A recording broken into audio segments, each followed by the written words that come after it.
একজন police officer নাম রফিক সাহেব। তিনি একদিন ডিউটি শেষ করে নিজের ব্যারাকে ফিরে এলেন। ক্লান্ত শরীর, কিন্তু মনের মধ্যে একটাই ভাবনা, আজ নিজ হাতে ডিম ভাজা খাবো। তিনি কালো পুলিশের ড্রেস পরেছিলেন, মাথায় ক্যাপ, আর সামনে টেবিলের ওপর মোবাইল রেখে লাইভ ভিডিও চালু করে দিলেন।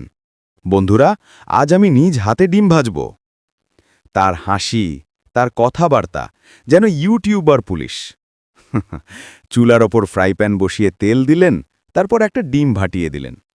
চুলার ঝলমলে আগুনে ডিমটা সোনালি হয়ে যাচ্ছে। রফিক সাহেব তাকিয়ে হাসছেন। ওহ, কি সুন্দর ভাজা হচ্ছে!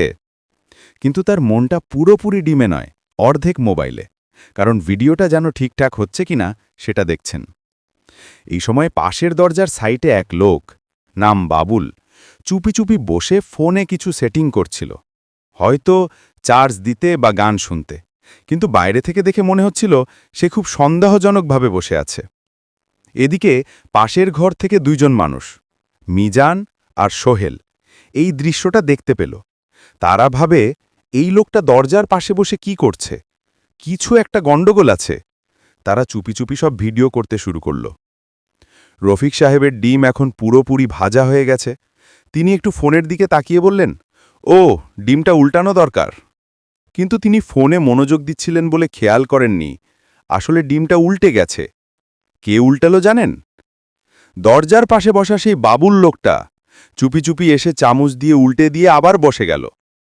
মিজান আর সোহেল সব দেখল। তারা অবাক হয়ে ভাবল, এটা তো ডিম চোর। রফিক সাহেব বুঝলেন না কিছুই। তিনি শুধু বললেন, ও, দেখো ডিমটা কত সুন্দর ভাজা হচ্ছে। ডিম ভাজা শেষ। তিনি থালায় দিতে গেলেন, কিন্তু ডিম নাই। পাশেই তখন মিজান আর সোহেল ফাঁক বুঝে ডিম নিয়ে পালিয়ে গেছে দূরে। তারা গিয়ে হাসতে হাসতে খেতে লাগল। ওহ, পুলিশের ডিম ভাজা, একেবারে রাজকীয় স্বাদ। বাবুল, যে লোকটা উল্টে দিয়েছিল, সে এটা দেখে চেঁচিয়ে উঠল, এই, ওরা ডিম চুরি করে খাচ্ছে, আমি তো শুধু উল্টে দিয়েছিলাম। এদিকে পুলিশ অফিসার রফিক সাহেব হতবুদ্ধি, আমার ডিম কোথায় গেল? ঠিক তখনই মিজান দৌড়ে এসে বলল, স্যার, সব ভিডিও আছে। এই যে লোকটা দরজার পাশে বসেছিল, তাকেই ডিম চোর মনে হচ্ছিল। রফিক সাহেব সঙ্গে সঙ্গে উঠে দাঁড়ালেন। কোথায় সে? বাবুল বলল, স্যার, আমি তো শুধু উল্টে দিছি। রফিক সাহেব ভিডিও দেখে বুঝলেন, আসল চোর মিজান আর সোহেলি ডিম নিয়ে গেছে। তিনি হেসে বললেন, তোমরা পুলিশের ডিম খেয়ে এখন রিপোর্ট লেখার সময়। সবাই হেসে উঠল। আর রফিক সাহেব বললেন,